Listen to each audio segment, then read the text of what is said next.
The NES Thread Repair system is an easy way to repair both internal and external threads that are stripped or damaged. The easy-to-use NES internal and external tools operate by adjusting the knob that sets the proper diameter of the tool to the thread, and the blades float to the correct pitch. Once the tool fits into the thread slot, begin repairing the threads by simply rotating the tool. Both external and internal tools come equipped with blades made from hardened HSS metal. The hardness of the external blade is 58 Rockwell C, while the internal is 62 Rockwell C. The blades can cut, clean, and clear any thread. Thread materials with hardness lower than 45 Rockwell C can easily be reformed. In the automotive industry, materials will most likely be made from aluminum cast that is softer and needs to be threaded with care.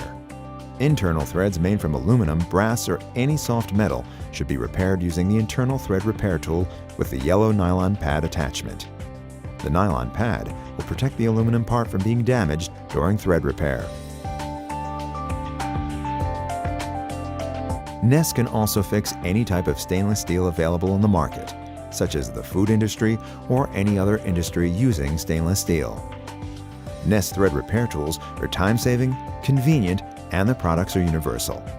NES Tools works on either standard or metric bolts, and there is no need to determine bolt size, depth, pitch, metric, left hand or right hand, as they self-adjust to bolts of any diameter, depth, and pitch. As a result, these tools eliminate the need for hundreds of taps and dies, saving both money and shelf space.